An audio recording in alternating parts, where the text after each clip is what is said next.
Good evening, ladies and gentlemen. We'll bring this meeting of the New Carlisle City Council to order. Welcome our respective members of council, the administration, and the audience. With that, we'll have a roll call. All right, Mayor Cook, Yes. Councilwoman Grove, Present. Councilman Bond, Here. Councilman Shammy, Here. Councilwoman Wright, Here. Councilman Lindsay, Here. and Vice Mayor Eggleston, Here. all 7 present. With that, we'll have the invocation by Chief Trask. Father, Lord, we thank you for the day and the beautiful weather. Please, Lord, be in this meeting tonight, that thy perfect will be done. Bless our troops, our first responders, and their families. In Jesus' name, amen.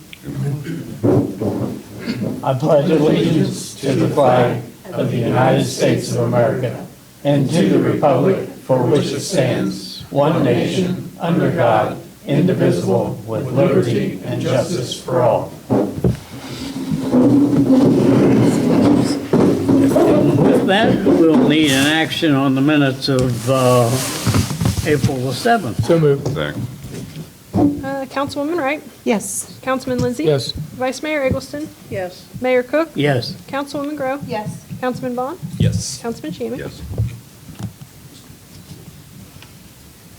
Okay, under communications, we have the Next Level Sports Enterprises. Do one of you gentlemen want to lead into that? Mr. Kiko, would you like to give a Yeah, summary sure. here? Thank you, Mr. Hall, Mayor, members of the council. Tonight in front of you will be Charlie and Melissa Miller. They are with Next Level Sports Enterprises, who, for the agenda tonight for ordinance 2517, is to, with your approval, to lease them Gastineau baseball field for the next 3 years. So invited them to come tell a little bit about themselves, what they're about, what their plans are, and if council had questions, they'd be more than happy to answer, and or if it's council's pleasure to wait for the ordinance to, get even deeper, just let us know. So if one of you guys want to come to the podium and name, what all do you need? Name and address. Yep. I'm Charlie Miller. Address is 6365 State Route 201. It's Tip City, Ohio, 45371. Okay, Mr. Miller, would you please tell us a little bit about Next Level Sports? All right, so it sounds way more official than it is. So basically, my whole life I've been doing baseball, whether it's coaching, playing, training. I'm 48, been doing baseball, something baseball related every year since I was 4 years old. It kind of grew legs as I was coaching my first group through, and every kid went on to play college or professional baseball. And it kind of just built up, and my wife, Missy or Melissa, whatever you want to refer to her as, she kind of came along for the wild ride and basically adopted all those kids with me, and it just grew. And we started doing some individual training in my facility there, and I outgrew that. And then all my college kids came back after they graduated, and they're instructing and they're coaching teams, and ultimately it's a group of 38 right now, 38 baseball and softball teams. We use different fields. We have different facilities that we train in. The organization is not technically nonprofit. We were kind of advised against that, but we do have, like my individual teams, nonprofit. We have a lot of individual nonprofit teams. We're kind of advised not to do that because you have coaches leave that didn't turn in receipts, so we let each team kind of do their own thing. To cover ourselves, obviously we had to make it some kind of, make it official with the name, and we were advised by attorneys to do that. So we have the insurance. We basically are sending kids to college to play baseball, or at least giving them a great opportunity to do so, whether it's baseball or softball. It obviously will be baseball concerning Gastineau Field. It's an awesome game that, it's all I do. It's my only job. I'm doing baseball at 7 in the morning. I take care of fields now. I have all the equipment to do so. It's just we've inquired about that field a couple different times. I talked to Ray several times about it. I've rented the field from him several times and talked about continuing that the tradition of having some adult baseball there as well. I told a couple different people that, even Howie, that we would continue to, as long as they want to run games on their Sunday and Wednesday schedule like they talked about, we're all for helping them out. We're going to limit we're obviously not going to have our young kids on that big field. We have other fields for that, but it's a cool place to play, small town feel with a pretty cool stadium that the older boys would love to play in, so. Approximately how many games do you envision there? We can play as many as you guys want us to. We have a lot of them. So like I said, we have 38 teams. I think we have, 12 teams that are 15 to 18U. I even thought about doing something really cool, like doing like a high school 14 to 18U league on Tuesday and Thursday nights or something like that. Nobody's doing that. If you look at like Midwest Ohio Baseball, or you look at down at Action, you go to 14 and up, there's no leagues. You just play tournaments. And, that playing league allows the kids that, tournaments, you lose, you're done. So your lower level, I don't want to say lower level, but the guys that don't get as much playing time, they don't get as many opportunities because it's a do or die. League is a little more fun, laid back. You go out, let the guys that didn't get to play on the weekend play. And then I thought something would be really cool, kind of like passing the torch, like, adults to the youngsters. Whoever wins the adult league, let them play in like an exhibition championship game with whoever wins the high school league. We were already talking about, if this goes through, doing a fall ball league out there, so it would be used right up till the time that it gets too cold to play baseball. So I don't think we are the biggest organization in Ohio as far as teams go. So, and we're local. Local ties. My wife is a deputy. I'm a retired deputy. So, and Clark County, both of us. So I have a huge connection locally. In fact, when I talked to Ray the first time, I wanted to do a summer collegiate team. A lot of my high school players that went on to college would come home for the summer, and they would be shipped off to California or shipped off to Lake Erie and living with host families because there's no local summer collegiate team. And that stadium fits that. You have to have some type of grandstand, covered seating to be in that league. And at the time, it didn't work out because of their schedule. We had to have 4 home games one week, 3 the next, 4, then 3, and that's how that league was set up to work. So it didn't work out. So eventually, we might even entertain looking at that. That way, when these kids that play at Tecumseh or Tip City, they come home for the summer to play ball, they don't have to pack their bags, give their mom a kiss on the cheek, and fly to California to play baseball. So, it's all stuff that, like I said, my mind's always going because we constantly do baseball. That's all we do. So I have a baseball field at my house, as a matter of fact. So. Any of council? Go ahead. So what I'm hearing, if this proposal ordinance goes through tonight, you'll be playing from spring till fall?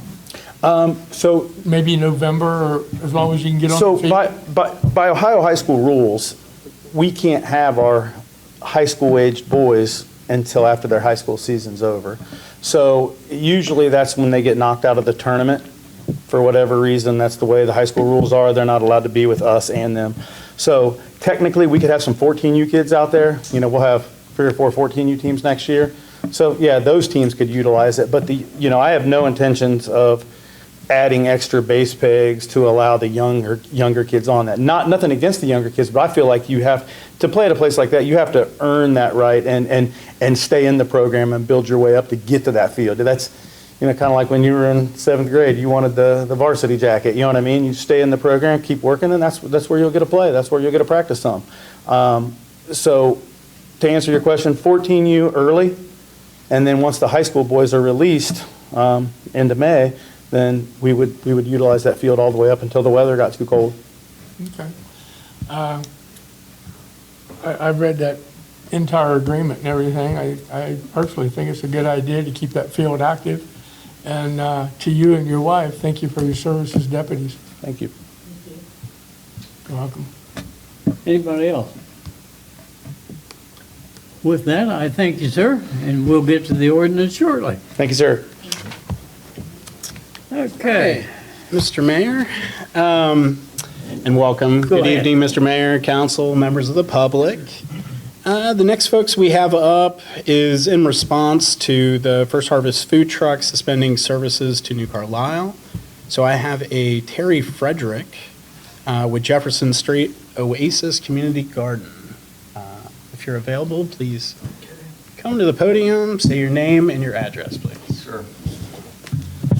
My name is Terry Frederick. 601 Stevenson Drive, Springfield, Ohio. I was invited by Carrie Ann to come to you today. I'm not sure if I'm a really good representative of the Second Harvest. I have talked to 3 people there, one on the board, Andy, who is the director. Not too sure I can provide a whole lot of great information as far as food trucks are coming, because they're not. I guess they had to prioritize. Obviously, I think most people know what's happening in terms of cutbacks and so forth, both from federal and state. And I think he must have talked to you. Andy did, possibly? Believe it may have been You talked to Andy, Mr. Mayor. okay. yeah. And so you followed up with him and have an understanding of what's going on? Yeah, and it looks like it's a situation that it's a fallout from the federal government that they're cutting their funds, so naturally they've got to cut somewhere along the line. Right. We happen to be one of those. In the meantime, it looks like the senior citizens at Lake Avenue have picked up Monday, Wednesday, Friday dinner for serving out in that area. We had inquired after an intergovernmental meeting that Bethel Township was doing Tuesday, Thursday. They could not take on the extra 3 days. We looked at taking that on as a city. However, when the senior citizens announced that they're going to take theirs on, I think that's going to take a little bit of the relief off of the situation. Maybe not 100%, but anything we can do as far as the senior citizens is going to be a great help. And I'm familiar with you, your organization, and I know what you do as far as raising plants through Ohio State, etc. And I got to hand it to you. You're doing a great job on what you're doing. Well, thank you. I'm not getting any younger either, so. We both know that routine. But I guess the topic has come up several times, and I'll address this, at least my viewpoint of it, of produce and how effective can produce be used. And I'm saying raw produce. I'm saying unprocessed produce. How effective is it in pantries and so forth, going directly out to people in need? My wife also works a lot in the pantry situation. We have, and this is where I kind of try to walk a tightrope, I guess, because unprocessed produce needs some work at home. And whether some people have the facilities to do that or not is questionable, obviously. My wife says we're reaching a point where many people can't make mashed potatoes from raw potatoes. In other words, if it's not out of a box. Now, I also work with, of course, many gardens, as you know, and we have markets at some of those gardens. So I'm real familiar with what vegetable species have what kind of shelf life after harvest. And in fact, you almost have to harvest based on knowing that shelf life and where it's going to go to get utilized as quickly as possible. So, and quite frankly, some of those vegetables vary from year to year. Tomatoes had a shelf life typically of 4 or 5 days. Now last year was like 2 or 3 days at best. Please understand that community gardens use varieties that are not typically used in the commercial industry. Commercial industry uses varieties that are more conducive to longer storage. Not as good a taste, but more storage, better storage. So whether that be tomatoes or green beans or whatever it might be. So typically you're going to see in community gardens produce that has even less shelf life than what does the industry. And that's for many reasons. The industry has to have mechanical harvest, they have to have tougher skins, but less taste. So anyway, I don't know how I can help with the situation. I don't think there's a real short-term solution to it. I don't believe that this is going to turn around very quickly as far as what we had before. I take the approach of let's see what we can do locally as much as possible to help, because maybe we're not going to have help any other direction. So I don't know if that's worth anything at all to you, but I have information about shelf life, produce, all that kind of thing. Been around it for 50 years, so yeah. Terry, do you have any information or have you seen communities teach people how to successfully process to store produce long-term from their garden? Yes, Jefferson Street Oasis, if you have not seen that, that's a state award-winning community garden. It is not small. We have education programs. We are on the west end of Springfield. We have maybe typically 40 different food education programs every year. That's free to the public, whoever would want to go. Some of it is teaching canning, also food safety, and then how to use produce. So what we do is we go through the whole gamut of what vegetables are going to be produced and how those gardeners can utilize that produce. We've also added to our arsenal a summer kitchen, and that, to me, hopefully will help solve, because we have our own problems. I mean, we have gardeners that, once they reach a certain point, they ask themselves, I don't need any more, if they're not preserving a lot. Our grandparents, they preserved everything, right? I mean, we did. And I grew up in that situation. But that's not the case anymore. So we're trying to teach, and the summer kitchen is designed to take produce directly to the summer kitchen and get it ready for the freezer as a group, instead of them having to take it home and deal with it. I use a term that I guess when you get to be my age, you just call things a certain term and then you keep using it. I call it harvest dilemma. Harvest dilemma is I work, 3-4 hours in the garden, and I know I got a bunch to harvest, but I've got kids to take to some kind of athletic event. I've got people coming over. I don't have time to process it at home. So that's the dilemma. Should I just leave it there in the garden for another week, or do I harvest it? Well, obviously, timeliness is everything in agriculture, whether it be on a small scale or a large scale, doesn't matter. So this is another step for us to be able to provide to, which we have now 141 gardeners, a step that they can, probably mostly in the evenings, take their produce right to their summer kitchen, which is right on site, and get it ready for the home, whether it be to put in the freezer or however they want to do it. So if that makes any sense, I don't know. Yeah. I didn't bring with me the food education classes that we have this year. It's pretty extensive.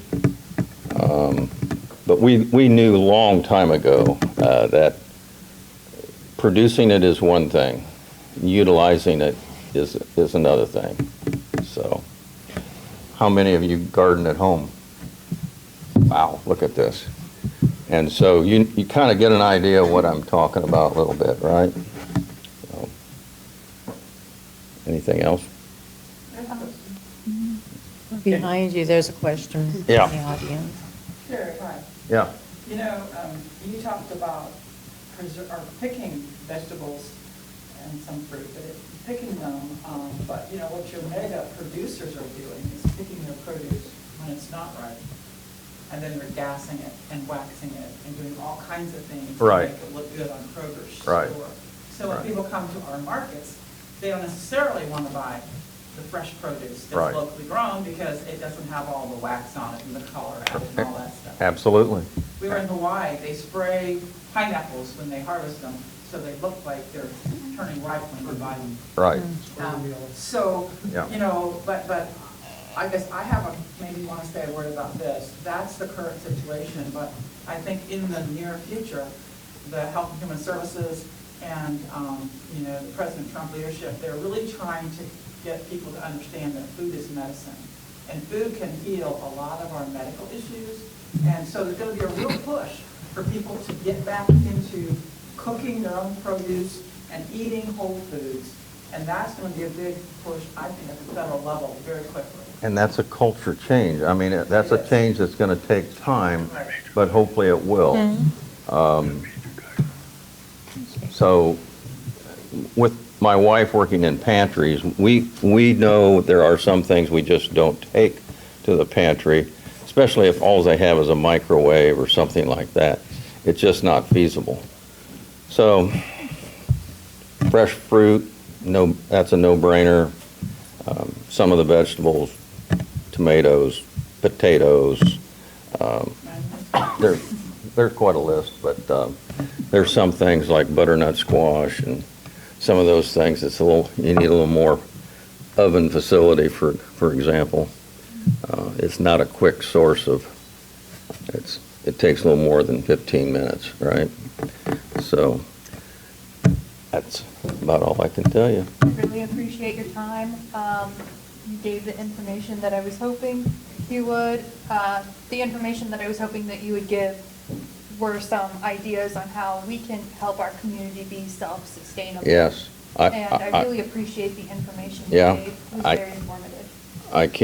I would say the first step is don't depend upon what you've been depending on in the past. Yes. Second is to look locally of what you can do. You've got a very good pantry here, right? Expanding it, you've already explored that, correct? So that's kudos to you. The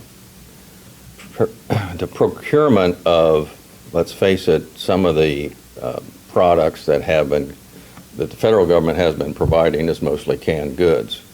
So that was cut off. I'm not going to argue why it was abruptly. That's another story. But procuring some of those canned products is probably part of what you're might have to do.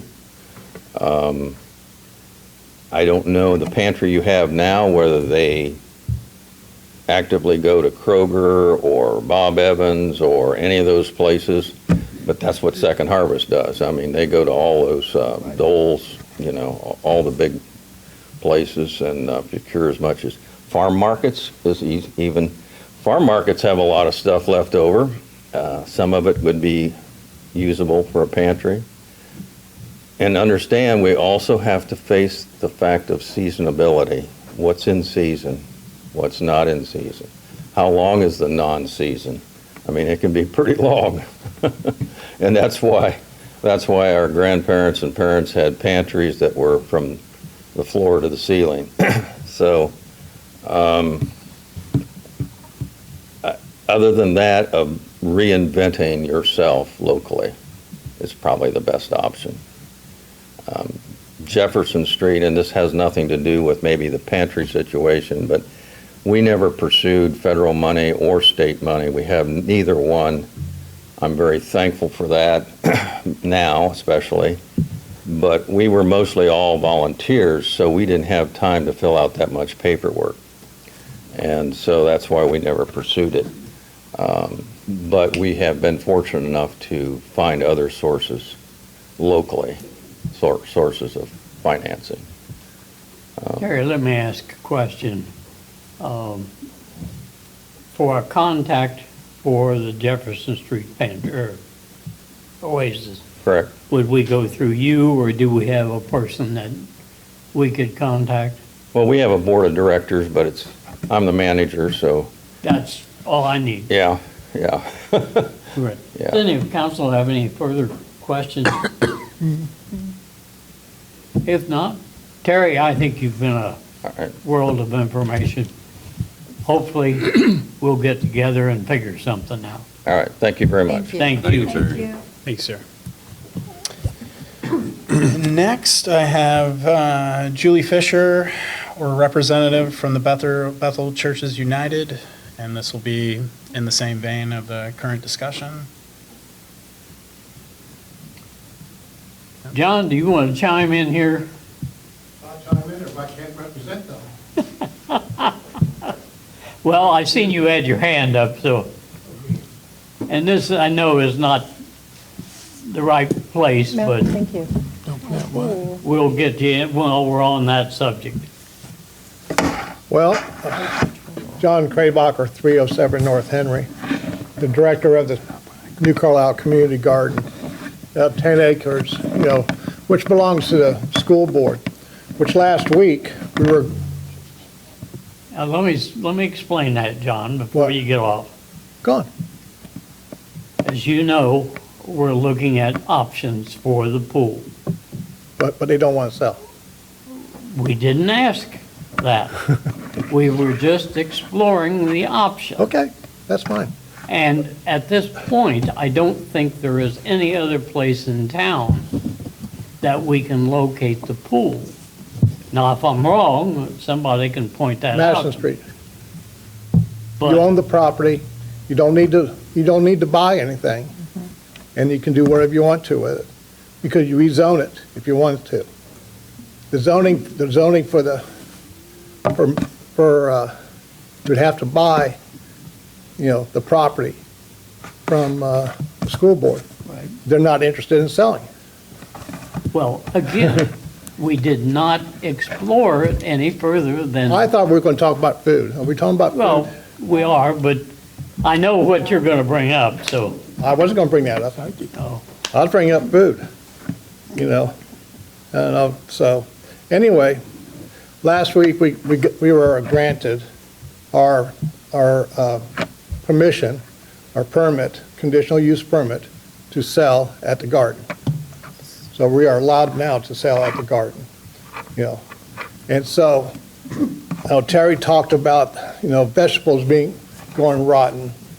And, the trouble that we had with the food pantry was what we didn't sell on Saturday, we would take it to the food pantry.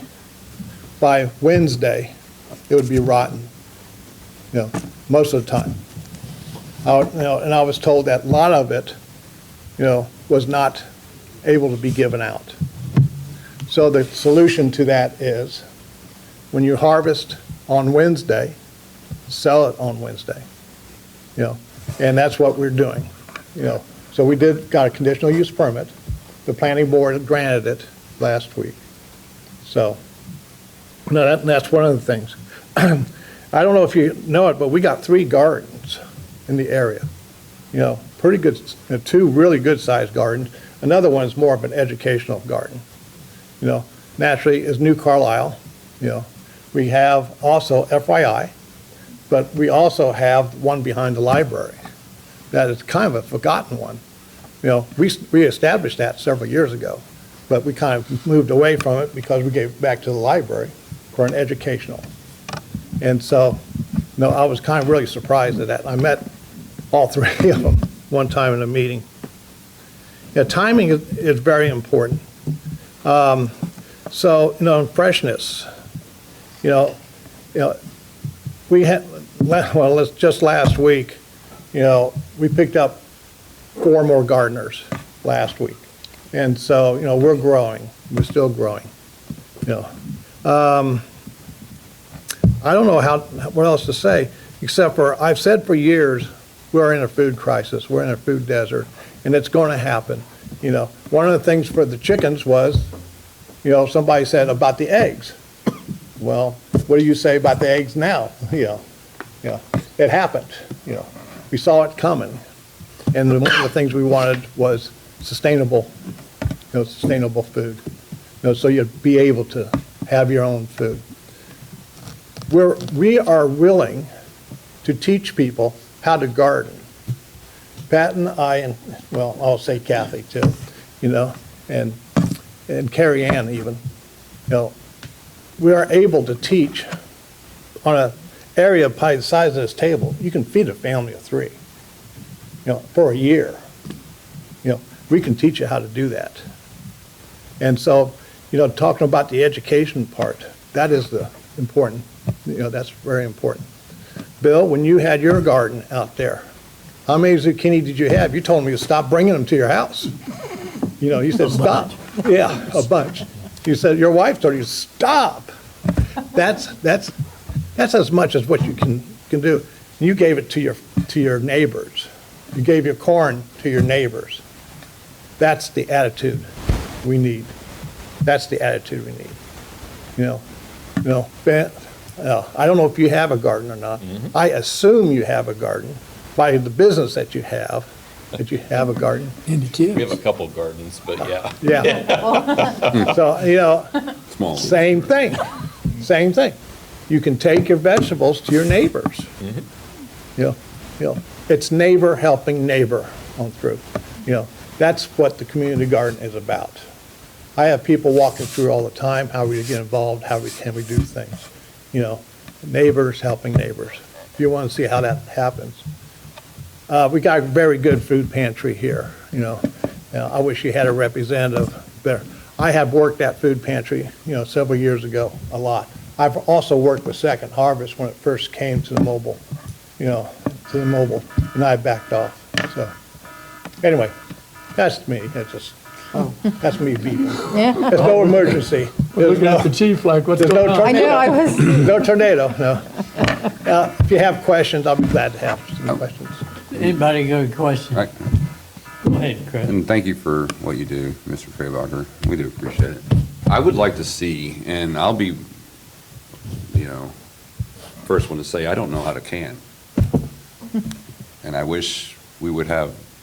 That's coming. Is it coming? That's coming. Over Well- your house? Well, OSU Extension has Catherine, you know, she goes around teaching people how to can. We tried to do that at the Brethren Church. We tried for 2 years. We had 2 people show up in 2 years. Both of them was Hispanic, which was kind of interesting. Another one, his father was a father-in-law, comes, you know, Mr. Bernardino, you know, they say they save $700 a year by canning. You know, so it works. You just got to get people interested in it. Well, you have one right here, so. There you go. We have 2. But I heard he wasn't trainable, so. Go ahead. What kind of stuff do you have up at your garden that you'll be selling at your stand? We will guarantee you the best lettuce you ever had. We will guarantee you the best lettuce. You know, it is grown hydroponically. It's not growing locally. It is grown at Pleasant Hill. Yeah, it is. Well, locally, Pleasant Hill. technically. Not. To the definition of the Ohio Extension, you know, it is locally. You know, we will definitely have lettuce. We will have cucumbers. Hold on. Let me tell my son to go away. And I know who it is. There you go. And- Anyway, we will have cucumbers, you know, when they're available. You know, we will have onions, cucumbers, onions. I planted broccoli, potatoes, definitely. Garlic. Have you ever had fresh potatoes? Oh, yeah. They're different. I do. Yeah, Do there you you have a go. garden in your backyard by any chance? We have a garden in our front yard that my wife. Well, I wasn't going to mention the front yard. No, we don't, because we do a lot of it at our 10 acres, yes. Yes. I was like, 'cause if you had a garden in your backyard, I'd just walk down and knock on the door. And you can do that anyway, Bill. You can do that anyway. Yeah, we're neighbors of neighbors, you know? Right. Yeah, that's just Donna, you still got the box program going, the box the program. box program where you sell, We tried that one year, remember? Yeah, that's like a CSA box. Yes. We don't have that, technically right now, but we were talking about, working that into the selling of our well, permit. I'm just wondering if that would be an option in regards to the fact that we no longer have the food truck. And you've only got, let's say, a Wednesday up there. You've got the food pantry on, what, Wednesday, Saturday? Wednesday, Friday. I'm sorry. Wednesday, Friday. So I didn't know whether or not that was an option, or it could be a revitalized option for some of the senior citizens if they would want to participate in. Oh, we would love that. One thing that we learned in the very first time we did it, when we delivered some, there was this lady that came to the door, and she had oxygen on. We sat with her for a while. She says, I can't go any further than this oxygen. Her grandchildren go shopping for her. So we kind of like, how do we serve people like that? There was another one, very similar, except for they were in Midway. She was in Midway. We delivered out there to Midway. All they have to do is call. I mean, or text, whichever. But that's the kind of people, what do I want to say? That's the people that we wanted to really service. The ones that cannot get out. The ones that can't get out. The ones that are on oxygen. When we deliver food boxes at Christmas time, down at the senior citizens, down there on Brubaker, off of Brubaker, we see the exact same thing. People on oxygen that cannot get out. They are so grateful to have it. To answer your question, Bill, we'll be glad to investigate that and do it probably. Mr. Hall and I have been in conversations in regard to several items that we need to possibly start looking at, and as we go through the procedure, this will all start coming out. And, how do I say this? I don't want to say too much and steal the city manager's thunder, but I think there are some good plans that are coming down the pike. So if you'll bear with us, we're going to get there. Okay, that's fine. Anything else? Go ahead. Mr. Kraybacher, thank you for what you do for the community. And your wife said you got potatoes? We will have potatoes.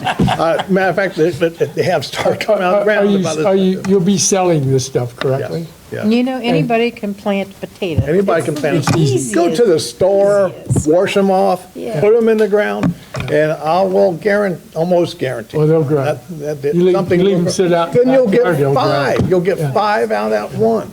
And you can Plant quarter a 'em. bean, you plant a bean, you can get 15 off of one bean. It is not that hard. It's easy. It's easy peasy. I mean, I did that, the story I always do. Matter of fact, I saw the grandmother the other day. She came, with 3 other little kids, a girl and 2 little boys. And I was getting ready to pull up the potatoes. And I went in and got a fork. I said, come follow me. They kind of like, where are we going? We went into a little plot. I put that fork in there. I yanked on that. Potatoes popped out of the ground. Potatoes are out of the That's ground. where your food comes from. That's right. They never seen that before. Never know. Then I asked the little girl, do you like green beans? She says, no. I go, why? They're mushy. I went over to another plot, picked a couple green beans. Eat this. There you go, eat that. And she heard that crunch. Yeah. And that, her eyes got big.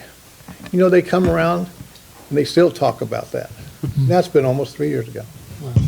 And I must apologize to you because I thank you for what you do for the community. I neglected your wife, and I do not want to all deal with her. her later. She's my motor. But she is the spirit behind most of it, I believe. Yeah, she's my motor. I second She's your that. motor. I forgot to. Yeah, she's my motor, that's for, anything else?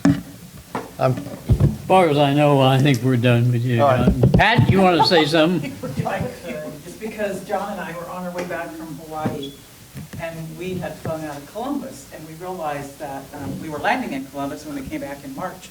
And Pat Craybacher, 307 North Henry. So we ended up, we ended up finding out that the Department of Agriculture, Ohio Department of Agriculture, was having their community garden and marketplace conference. So we signed up and we got to attend for 2 days. We made some really great connections. Terry mentioned that you have a summer garden, that grant? Summer kitchen. Summer kitchen. We have So- an indoor kitchen too, but summer kitchen's nicer, more air movement. Yeah. And I agree with you on that. And then we met the gardener from Troy. They also have one of those summer kitchens. And so that's where you can process, massive quantities. But we made a whole lot of connections, and we learned a lot about what is considered local. I think the state of Ohio defines it as within 300 miles. And that's probably a lot closer than most of Kroger's produce.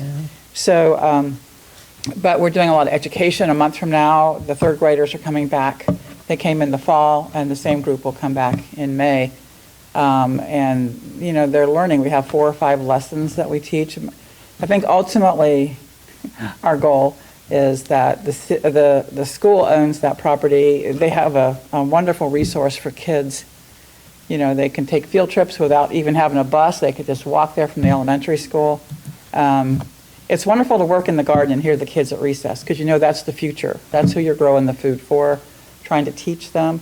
When we're at the farmer's market, we always have recipes. We always do a bag special, like we'll give them the zuppa toscana recipe that has kale, potatoes, and onion, and some of the dry cubes to make the chicken broth.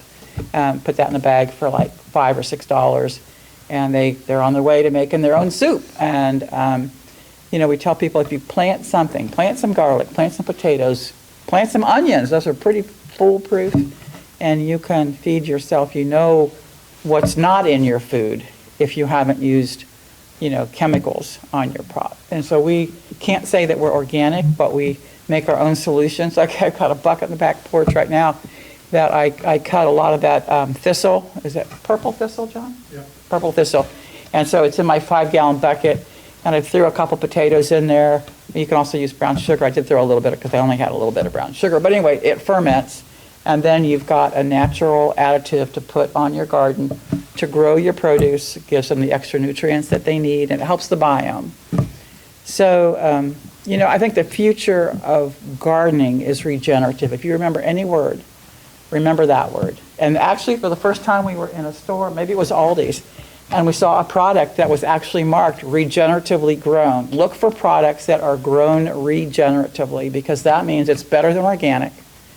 It's a lot like organic, but better. It's grown out. The chickens are allowed to run out in an open pasture and lay their eggs. And, when you're out and about, your animals are happier, they're healthier. Healthy animals are more nutritious. And so the way our food system is working right now is totally bollocksed up, where you've got these feedlots that are like mud holes for the cows and the pigs, and then the big $1 million barns. We went to a training program on about 2 weeks ago on the bird flu. And do you know that the bird flu has killed this year 14 million chickens in Ohio? And Ohio's been kind of the epicenter of that. Only 200 backyard chickens have died of bird flu. So you don't need to worry about any of the chickens in people's backyards. It's the big processing centers where the animals are very unhealthy, they're unhappy, and when they get sick, they die. So look for regenerative food, eat healthy, food is medicine. Thanks. Thank you, Pat. I apologize for digressing on our program, but I think it was a very good situation. With that, I think we'll go to the city manager's report. Thank you, Mr. Mayor. And no, I was kind of mentioning to Howie that, we recognize the situation that we're in. This has been a week a bit under fire. This is my, I guess, 6th day on the job officially. But it is a real thing. These people really do exist, and there's people within our community that are desperate for the leaders and fellow neighbors within our community to help, resolve some of these situations. So I'll talk about it a little bit later when we get to discussion topics, but this is, I guess I'll earmark it for a potential upcoming work session where we can have a little bit more dialogue and strategic thinking of, where we're at, who our key players are. These are wonderful key players that I've introduced, kind of tonight. So just look forward to continued discussions on this same thing until we run it to the ground and find a solution. But with that, before we get there, we'll go to Mr. Kitco with the service report. All right, thank you, Mr. Hall. Again, welcome everybody tonight. In our Public Works Department, we are preparing for spring Durapatching. And as you know, with the roads that we've been getting repaired, our Durapatching process, which used to take a month and a half or so plus, is down to, probably 3 weeks, 2 to 3 weeks. So it's been real good that since we've been paving, and this can be a little bit more labor intensive. We are preparing for the parks and streetscape improvements for 2025, and that includes the baskets downtown and getting all the flower beds up to snuff. Under the water department, OPWC Old High Service Pump Building Project, I did end up receiving the scope change approval. That is going to be signed by Mr. Hall probably tomorrow if they get the email to him, and then it will be rebid probably next week. Water main lead service line replacement project, which is our old section of town. As you can see, the project is nearing completion of just that old section. They're out paving the trenches. Is it going to be the finished job for now? Yes, the asphalt they're putting down is the final. However, council is looking along with us to start into next year, and I'll get down into that resurfacing projects where we've already made enough progress coming through town with the other quadrants that we can now hit this old section with these resurfacing dollars. So that is going to be a big plus. I am still waiting on my approval to extend this project down Church Street from Jefferson and Church down to the Linden and Church by Domino's. But once I get that, they'll be doing that little section and they'll be back out. When that happens, I don't know. I have them on contract till November, so it could be before. I just don't know. The Department of Development has not given the approval yet, but who knows how long it'll take. And then the water department is prepping for the pool for the 2025 season. So they're busy with their list as of now. We got certain people lined up to come do certain spots. We do have a new pool manager hired. We're getting ready to set up a meeting with that person and potentially have an assistant manager. We meet with that person tomorrow, and then should be a whole new season. Mrs. Lowry will be assisting the new manager with, getting those guidelines, kind of getting a head start on what to do this year. So we'll really appreciate that. I don't have an update on the sewer department. And then 2025 road reconstruction resurfacing, bids were opened and they were received and very favorable. Can't give out the numbers yet just because they are not recorded and or approved yet, or the splits have not been broken down between the county, New Carlisle, Enid, Bethel Township, who all we got. But we are doing Henry all the way from Villa to 571. If we have a little extra money, we are going to try to finish Henry all the way to Madison, but that's TBD. Villa from Smith Street over to the big cul-de-sac, and then Richard Court, part of Henry. And then with the bids, we're hoping then to maybe get Orth, or at least part of Orth, from Villa down to Smith Street. So then that will have completed that whole area of town. So which leads us, going into then Clay Street, which is where one of the trenches will be paved this year. And then we are also doing extra ADA ramps, or we budgeted for 16. We're probably going to do more than that up in the spinning Willowwood area. And also, now that the weather's broke, again, we couldn't get it back on last year. They thought they could, but the Peace Sidewalk is definitely still scheduled, so please, it will still be on there. I'm going to, now that Mr. Hall is in, I am starting to, even though we've been having lots of meetings and discussing, things that have been going on, I have found myself being able to get back out on some of the projects, but the disc golf course, I can get back in that. I just put that on the back burner to get moving on that. So I apologize for the delay, but hopefully we'll start seeing some progress on that project. In additional items, we are through about 75% of the design for the Carlisle Park Phase 2 upgrade. We have a few more detailed things on lighting and maybe what type of apparatus we want to add. We're seeking some input from, it's basically an apparatus or a piece of playground equipment. They specialize in this. Where I can look at catalogs all day long or look at various websites, they specialize in kind of what you need, how you got to get there. So we're waiting on some information for that. And then that is all I have on my report. I can answer any questions on it or anything else that's going on with the service side of the city. Go ahead. The veteran sign, was I not listening well? Is that going to be fixed very soon on Main Street? It's going to be another one of those that now I can get back on. But yes, the Okay. veteran signs. We're actually, I want to put the Gulf War one back up. Maybe not like it is, but I'm going to start looking for input on do we put something that's just a little bit better than a, piece of plywood painted with some stickers. Good. But we do have the board, we still have the names, but we're trying to maybe improve it a little bit, even though that one lasted for, over 30 years. Thank you. So, yep, you're welcome. Anyone else? Go ahead, Bill. Mr. Cook, as far as that veteran sign is, maybe we can possibly look at something a little more permanent than 30 years and maybe get some estimates or something on a more permanent sign instead of plywood. Just, that's what I mean. Just a suggestion. Yeah, no, it definitely not going to be plywood. We're looking into how, if it would be a full brick type thing, or would it be some sort of bronze plaque, and how do we get that many names back on something? Would that be little bronze plaques or little brass plaques? Yeah, it's got to be something like that. That is bigger wall. Yeah, that's what it's going to take. We'll have to see how the financials are. It shouldn't cost much more than $100,000. Anyone else? If not, Okay. Chief Trustee, would you like to give us the fire EMS report, please? Thank you, sir.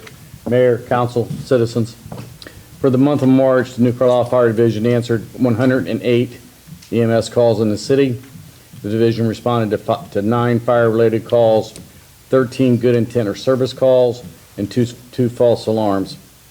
We had 13 calls answered mutual aid by Pike Township, 11 answered by Bethel Clark Township, and 1 answered by Bethel Miami due to Medic 5-2 being on a response.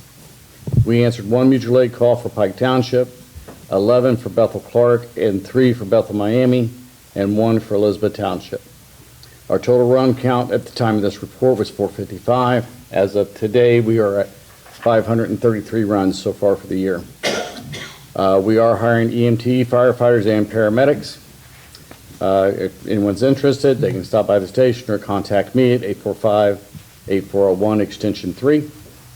We still have our smoke alarm and project going to where we will install smoke alarms in the citizens' homes free of charge. And on a side note, some of this not on the report, this week, Wednesday morning, we will be working with CareFlight and Bethel Township Fire Department doing a mock crash at the high school at 9:30. So if anyone would like to come out and watch that, it's going to be a pretty intense program to see. I don't want to give too much away, but it would be something good to see. What was that date again, sir? This Wednesday. This coming Wednesday at 9:30 Yes, sir. at Tecumseh? Yes. Thank you. anyone else? Thank you, Chief. Okay, moving on to the Planning and Zoning Report, the Mayor's Court Case Report. That is attached to your council packet. Does anybody have any questions on those reports? Any questions?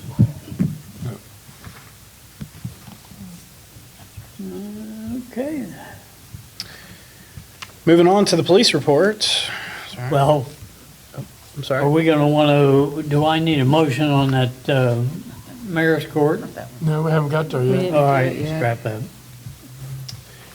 Okay, moving on to the police report. It appears that we had 315 calls taken, 48 reports, 96 assists, 18 criminal arrests, 4 felony arrests, 7 misdemeanor arrests, 7 warrants, and 109 traffic stops. And I will add, we'll get to it under other business, but I am tentatively on Sheriff Clark and Sergeant Lehman's schedule to meet in the next couple weeks to get a little bit of a deeper dive into just holistically our, law enforcement, health, and welfare in the city and things like that. So looking forward to make that connection, sir. Oh, I apologize, I had a second page. No. Okay, so continuing on the police report, sorry, there's page 2. We also issued 87 traffic warnings, 22 moving citations, 1,005 business checks, 17 code enforcement follow-ups, 3 traffic crashes, and 5 parking citations.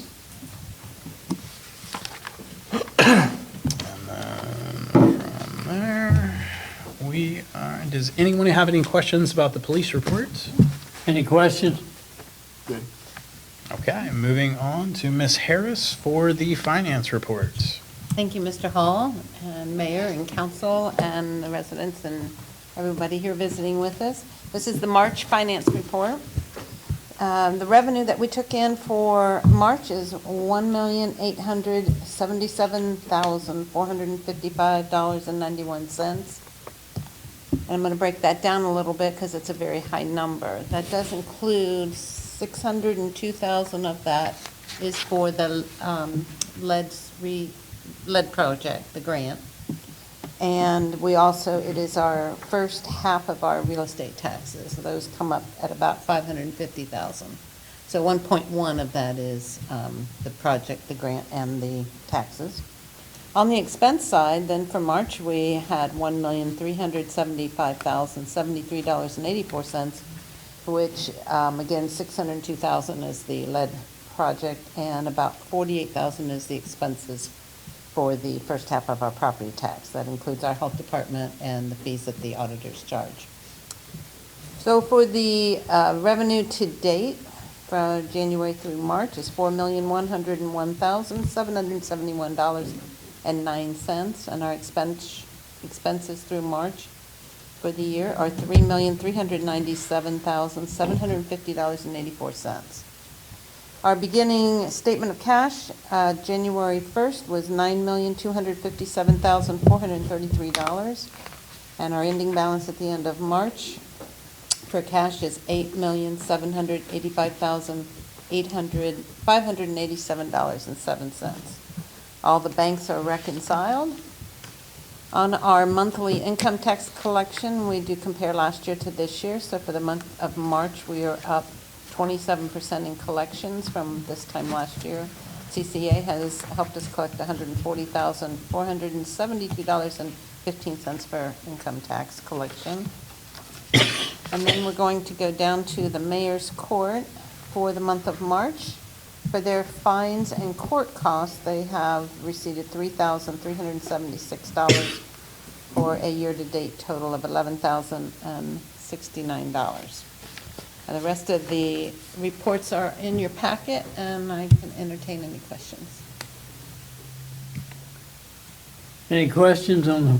I don't have a question, it's just a comment. I just found it very interesting that we had total citations last year at 17 and this year at 23. It's like, wow, we're early in this year.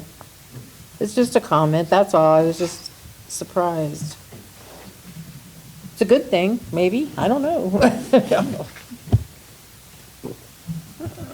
Okay, I think I need a motion to accept the finance report. So moved. Second. Councilwoman Wright, Yes. Councilman Lindsay, Yes. Vice Mayor Eggleston, Yes. Mayor Cook, Yes. Councilwoman Grove, Yes.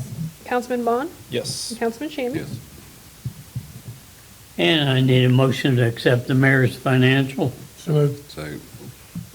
Councilwoman Wright, Yes. Councilman Lindsay, Yes. Vice Mayor Eggleston, Yes. Mayor Cook, Yes. Councilwoman Grove, Yes. Councilman Bond, Yes. and Councilman Shammy. Yes. Thank you. Go Mr. ahead. Mayor, if I may make a comment. To Mrs. Harris, you're doing an awesome job. I'm sure you don't get too much praise, but you might now, I'm not sure. But I just wanted to publicly thank you for your hard work, along with the rest of the staff, and especially Mrs. Lowry. I hear she's very, very good at what she's doing, and we appreciate it. And the flyer, or the booklet that came out with your awesome artwork on the front for the police levy, it's fantastic. Thank you. Any further comment? If not, Mr. Hall. Okay, moving on to informational items. The first one is the ballot information for city council. The police levy is obviously, something that's at the forefront of all of our minds right now. I've had the great pleasure of spending a lot of time with our deputies, and, I will attest, we have some of the finest. Previously worked at a prosecutor's office on Wright Pat. We had the single largest police force in the Air Force, and I had lots of interactions with deputies running investigations and things through the years, and I couldn't be more impressed with the care that our deputies take to putting the uniform on and beating the streets of the wonderful city of New Carlisle every single day. So we have the signs in the back that are welcome for anyone in the attendance to have. I was able to give away a couple of the police levy signs at our community Easter egg hunt on Saturday, and I will be beating feet through Main Street with some of the signs. Some of our local businesses have shown interest in having the signs. Any questions on the police levy? Okay, moving on. Chris? On a side note, I think we should speak with our neighbors and push this. It's for a good thing. We need our police. And thank you. And yes, we're thinking of different ways of getting the word out. I know there was a note on the water bill that went out that most of our residents should see, just for awareness about, the police levy. Additionally, we did make a post on the official city Facebook page informing everyone that the signs are available at the Church Street city office for anyone who would like to stop by and pick one up. And additionally, that post was shared onto the community page, the New Carlisle Community Facebook page as well. Let's see, any other questions on that? Moving on to ongoing council projects. I can rattle them all off, but as many of you are aware, I've only got a little over a week on the job. I'm digging into every single one of these items, and I'm excited, with some of the things that I've already seen. And I'll go ahead and make a, sidebar here. We have an incredible staff. From all my scoping, and I come from an investigative background. It's just my method of digging into things. I could not be more impressed and quite humbled by the professionals we have leading these departments. So I thank you, for this opportunity to work with this great staff. But with the comprehensive land use plan, the code amendments, the business continuation plan, all these items I'm hoping to discuss a little bit more thoroughly. I feel it'd probably be best, instead of a city council meeting, to be doing these in work sessions, so we can have that open dialogue and discussion. And that kind of leads me in. I know we have a work session scheduled for the 12th of May. which we had hoped to present the Employee and Firefighter of the Year award. But I think we may be a little bit too tight to the deadline with not knowing who has been selected and then being able to get the awards put together in a timely fashion. So I would ask Mr. Mayor if we could motion to cancel that ceremony so we can at least postpone it to a future date, but at the same time still earmarking that work session so we can discuss, primarily the food crisis would be an agenda item that I would like to discuss, along with any other matters you guys would like to have. Mr. Mayor. Okay, hang on, Bill.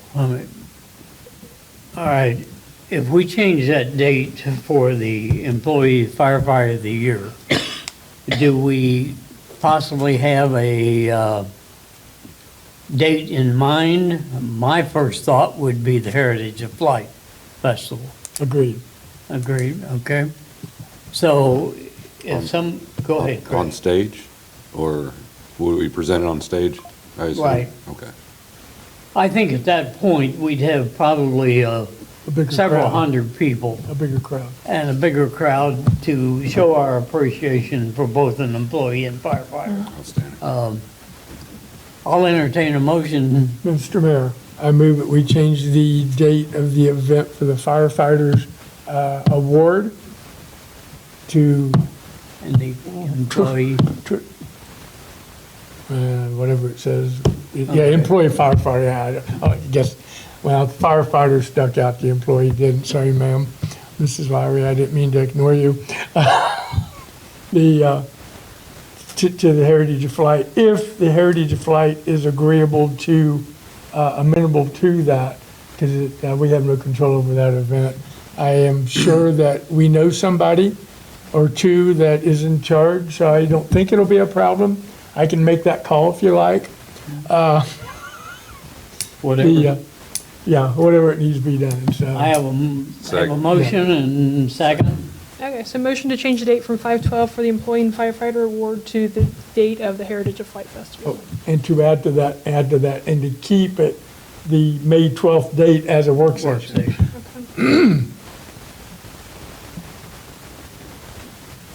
Okay, Councilwoman Wright. Yes. Councilman Lindsay. Yes. Vice Mayor Eggleston. Yes. Mayor Cook. Yes.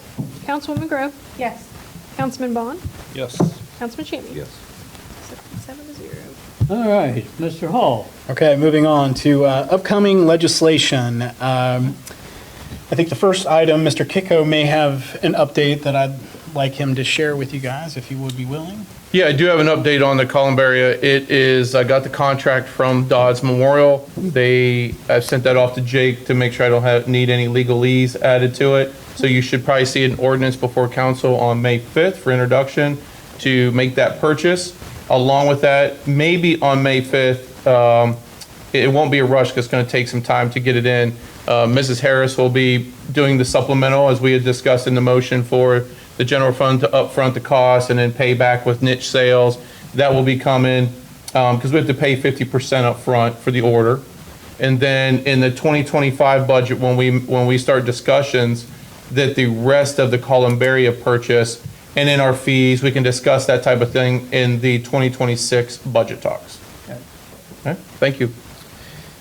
In the following legislation items, I'm sorry, Mr. Mayor. Yeah, I did have one question about that.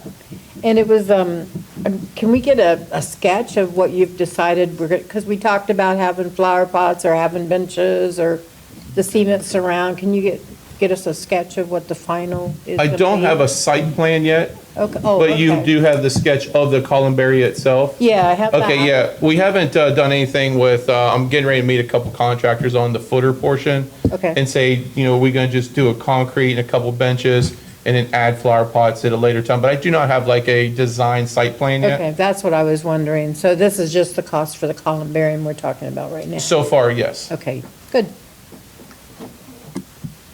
Go ahead, Mr. Hall. Thank you.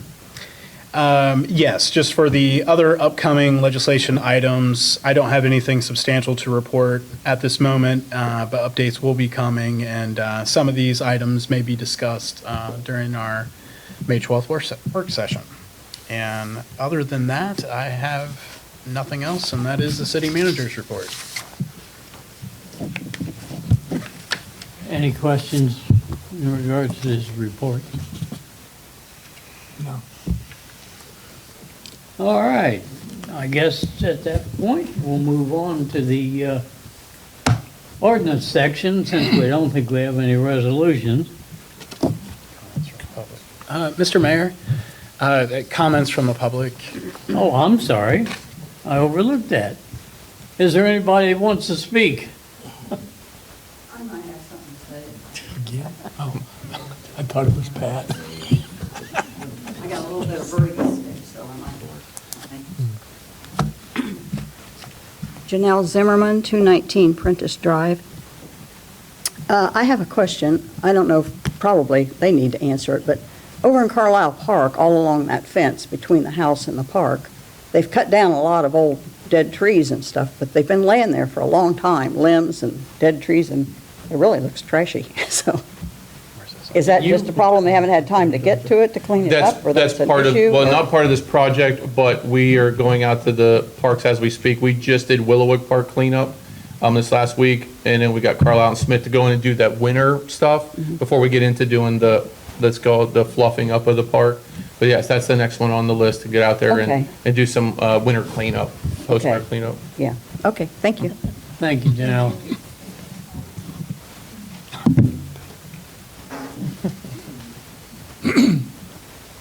My knees get stiff when I sit for 5 minutes. Pat Craybacher, 307 North Henry Street, New Carlisle. I would just like to say, welcome, Mr. City Manager.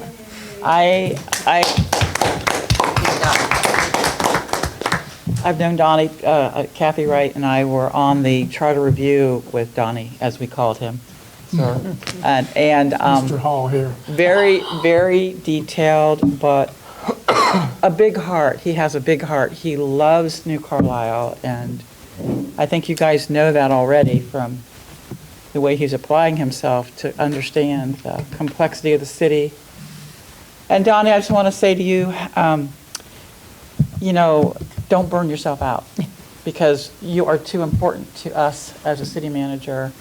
And his heart will have him into every little project that he wants to help. But I think we need to encourage him to set some boundaries and take care of yourself.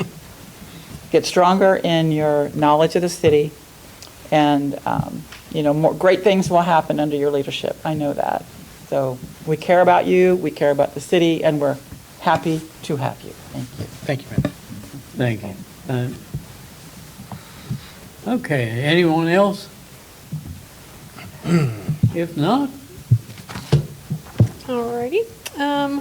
Ordinance 2025-16, introduction on 4/7/25, public hearing and action tonight. An ordinance authorizing the city manager to purchase a new utility truck for the Public Works Department. Second. Mr. Kiko, would you please give us an explanation on this? Yeah, an explanation of this ordinance is to purchase a new utility 3500 crew cab for the Public Works Department. It will replace the 25-year-old 2000 Chevy truck that is going to be temporarily, they're going to use the bed portion, the whole truck, but haul things around the wastewater department, because we are also looking, we just got them a new dump truck and a few others, so they're just going to use this let's call it a beater down there before it hits the boneyard. I think it's got a little more life, just it doesn't have a lot of life for every day running around on the city streets. You'll see it out there, but it's just not, it's getting to be, we don't use the plow on it much anymore. It's just, it's gotten beat up pretty good. But that's the explanation. go ahead, Bill. Mr. Kiko, will the plow equipment from the old beater truck be transferred to the new sparkly truck? So yes, there will be a plow transferred. It just won't be this particular one. It will be one that you see like on the gray Chevy going around. Okay. It's got a Fisher on it. It's just probably a little oversized for the truck, but putting it on this truck, because it's virtually brand new, they just got to put a mount on it, and then both trucks could use that plow. Okay, Yep. That's So the fine. answer is yes in a portion of it. okay. How much would that new mount cost? Do you have a clue or an estimate, Well, 6 grand? Typically, no, typically the whole plow mount installed is 10,000 or under. So this is probably, $1,000, maybe 1,500 for the mount portion. All right, thanks, sir. You're welcome. Anybody? All right, Vice Mayor Eggleston, Yes. Mayor Cook, Yes. Councilwoman Grove, Yes. Councilman Bond, Yes. Councilman Shammy, Yes. Councilwoman Wright, Yes. and Councilman Lee. Yes. Adopted 7-0. Ordinance 2025-17, introduced on 4/7/25, public hearing and action tonight. An ordinance authorizing a lease for Gastineau Baseball Field with the Next Level Sports Enterprise LLC. So moved. Second. And Mr. Kiko, since you got the It institutional. won't be too much more of this, I don't think, but. No. Nothing like it. So an explanation of this ordinance is to allow Charlie and Melissa Miller with Next Level, who spoke to you during the communications, to lease it for that group for 3 years. And then, maintain it in the best order. The city does work with the past lease person. We will work with the current lease person. We have a bucket truck, so we help with keeping their nets up. It's a group effort.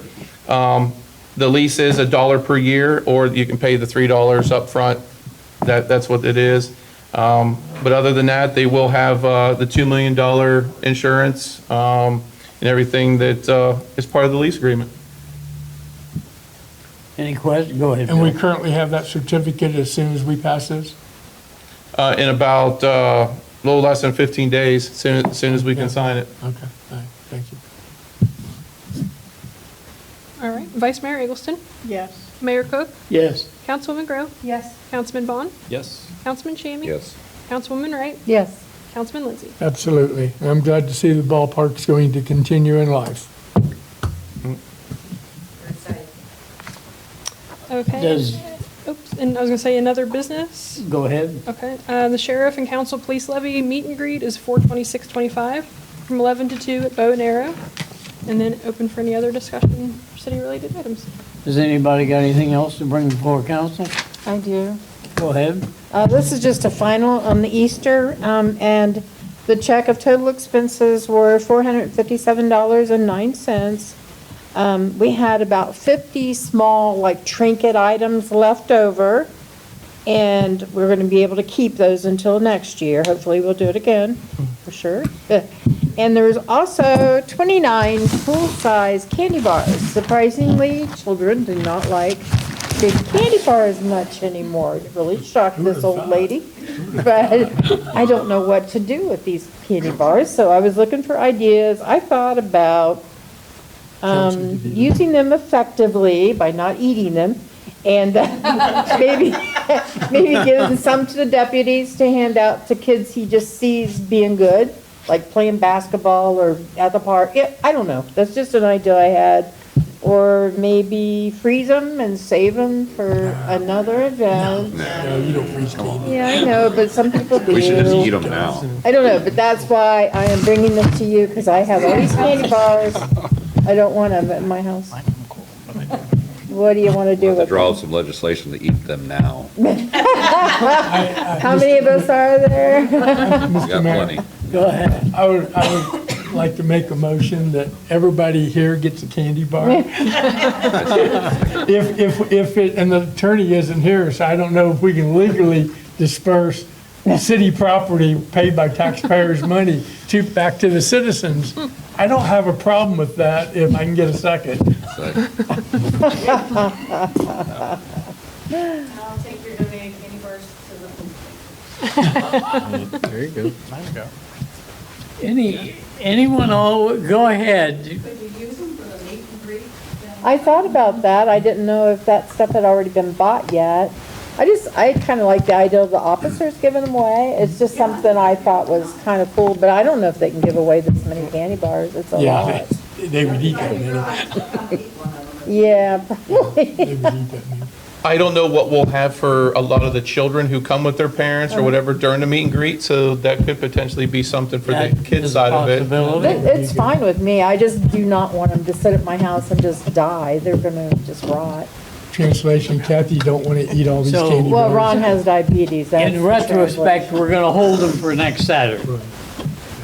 If that's favorable with the manager. Well, somebody can take them though, whoever. We'll take him here at the meeting. Okay, there we go. I had one more thing, Mr. Mayor. Unfortunately, New Carlisle. There won't be none time to get over there. Go ahead, Mr. Hall. I'm sorry. Unfortunately, don't want to leave on sad news, but one of New Carlisle's own, Mr. Rick Lowry, who's a former mayor, city councilman, and an Army veteran, passed away this weekend. And on behalf of the administration, I'd like to offer my condolences to the family, and just for everyone's awareness, they'll be heavy on our minds as they process through the grief process.